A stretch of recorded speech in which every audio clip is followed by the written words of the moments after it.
स्वागतम सुस्वागतम। स्वागत है मित्रों आपका हमारे YouTube चैनल दलितों की कहानियाँ में। चलिए आचार्य कौलक्लुरी इनाक जी की कहानियों का रसानंद लेते हैं।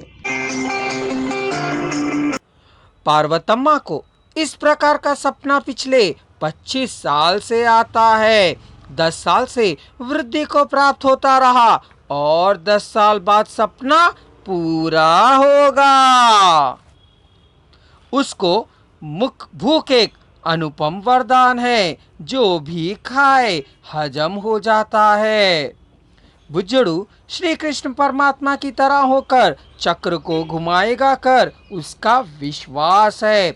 चाहे मिट्टी की क्यों ना खा ले, उसको पचा लेने की शक्ति उसमें है। बुज्जड़ू कृष्ण की ही तरह काला था, चमकता काला रंग था उसका। ताल के रंग का वह था, काजल की तरह काले रंग का था। अंधकार का रंग था उसका, काला नारायण मूर्ति था वह। बुज्जड़ू पड़ोस के घरों में झींके नहीं फोड़ता था, पर गांव में जो कोई भी बुलाकर उसे जो कुछ भी दे वह खा लेता था। खेतों में फल या कच्चे फल खा लेता था। बचपन में मिट्टी भी खाया के पार्वतम्मा उसके गालों पर चियोटी काटे तो वह लाल हो गए थे।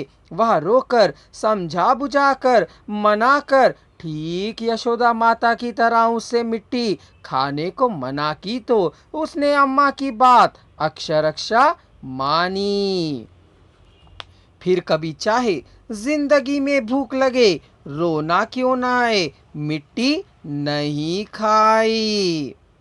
वह सोचा करती थी कि कृष्ण परमात्मा 16,000 चमार सुंदरियों से विवाह रचाकर 8 को पटरानी बनाए थे, उसी तरह इसकी भी 16,000 जाति की सुंदरगनाएं पत्नियां बने और 8 बहुएं उसके साथ घर में रहें।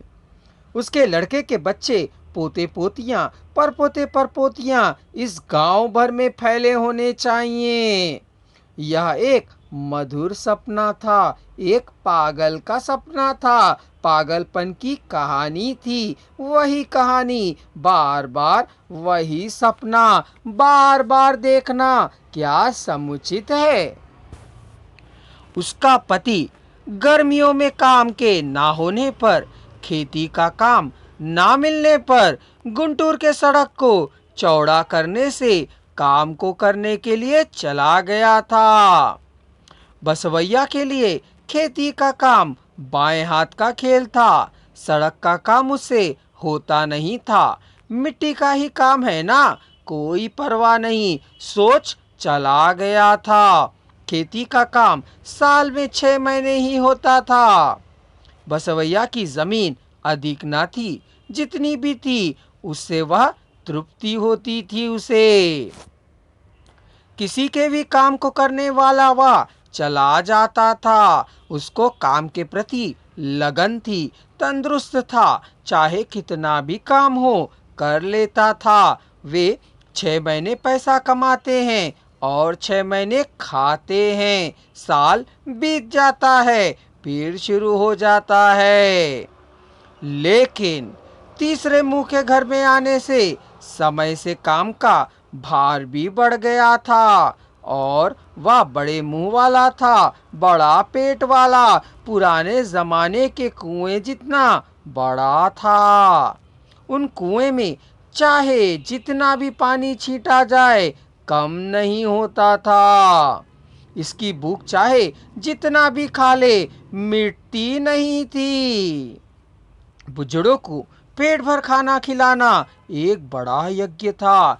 कम से कम खाना कोई खिलाए तो वही पुण्य का काम है। सवेरे नींद से उठने से ही अम्मा भूख कहता था वह। रात को भी ठीक से खिलाया ना था। बुजुर्गों को क्वारी तिरनाल मेला बहुत प्रिय था, वहाँ जितना चाहे उतना खा सकते हैं।